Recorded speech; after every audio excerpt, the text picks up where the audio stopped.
നാട്ടടുക്കളയിൽ കടല ഉപയോഗിച്ചുള്ള ഒരു ഉപ്പുമാവാണ് തയ്യാറാക്കുന്നത്. അതിനുവേണ്ടി ഞാൻ കുറച്ച് കടല കുതിർത്ത് വെച്ചിട്ടുണ്ട്. നമ്മൾക്ക് എത്ര ആവശ്യമുണ്ടോ അത്ര കുതിർത്താൽ മതി. ഇത് കഴുകി വൃത്തിയാക്കി എടുത്തിട്ടുണ്ട്. ഇനി ഇതിന് വേണ്ടത് ഒരു 3/4 ഗ്ലാസ് പച്ചരിയാണ്. ഇത് നമുക്ക് എത്ര വേണമെങ്കിൽ അത്ര എടുക്കാം. ഞാനിപ്പോൾ നമുക്ക് ഇത്ര ആവശ്യമുള്ളൂ, അതുകൊണ്ടാണ് ഇത്ര എടുത്തത്. ഈ പച്ചരി കഴുകി വൃത്തിയാക്കി വേവിച്ചെടുക്കണം. ഇനി നമുക്ക് ആദ്യം കടല വേവിച്ചെടുക്കാം. ഒരു പാത്രം കുക്കറിലേക്ക് മാറ്റി കൊടുക്കാം. ഇനി ഇതിലേക്ക് ആവശ്യത്തിനുള്ള വെള്ളം ഒഴിക്കാം. ഇത് നന്നായി വേവിച്ചെടുക്കാം.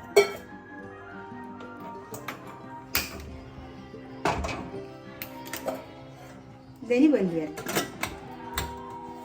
ഈ എടുത്തു വെച്ച പച്ചരി നമുക്ക് നന്നായി കഴുകിയെടുക്കാം. ഈ പച്ചരി നമുക്ക് ചൂടായ വെള്ളത്തിൽ ഇട്ട് കൊടുക്കാം. ഇതിന് ഞാൻ 3 ഗ്ലാസ് വെള്ളം എടുത്തിട്ടുള്ളത് ഈ പച്ചരിക്ക് വേണ്ടിയിട്ട്. ഇത് നമുക്കൊന്ന് വറ്റിച്ചെടുക്കണം. കുക്കറിൽ ഒരു ചെറിയ വിസിലെടുത്ത് കൊടുത്താൽ മതി. എന്നാലും ഇതിങ്ങനെ പോകട്ടെ. നമ്മൾ കടല വെന്തോ നോക്കാം.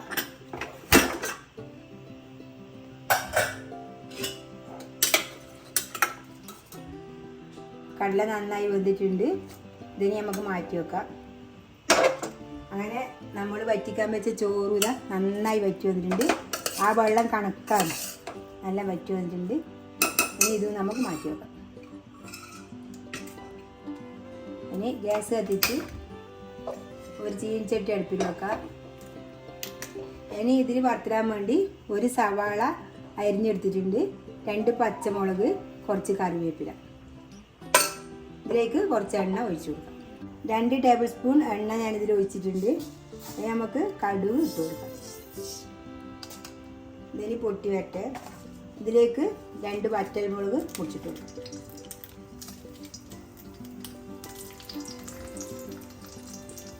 ഇനി നമുക്ക് എടുത്ത് വെച്ച സവാള, പച്ചമുളക്, കറിവേപ്പില ഇതിലേക്ക് ഇട്ട് കൊടുക്കാം.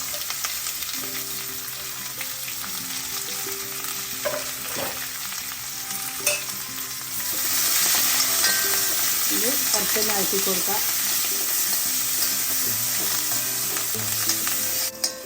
ഉള്ളി വാടി വന്നിട്ടുണ്ട്, നല്ലോണം കളറാവണ്ട. ഇനി നമുക്ക് വേവിച്ച കടല ഇതിലേക്ക് ഇട്ട് കൊടുക്കാം. ഇത് വെള്ളം ഉണ്ടായ സാരമില്ല, അതിന് വറ്റിട്ട് ഇനി നമുക്ക് ആവശ്യത്തിന് ഉപ്പ് ചേർത്ത് കൊടുക്കാം. ഇനി നന്നായി ഇളക്കി കൊടുക്കാം. ഇനി നമുക്ക് വേവിച്ച് വെച്ച ചോറ് ഇതിലേക്ക് ചേർത്ത് കൊടുക്കാം.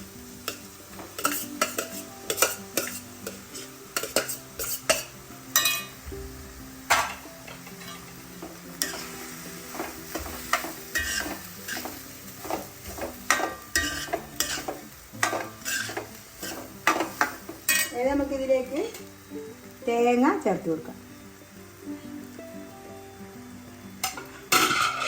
ഇതിന് നന്നായി ഇളക്കി കൊടുക്കാം.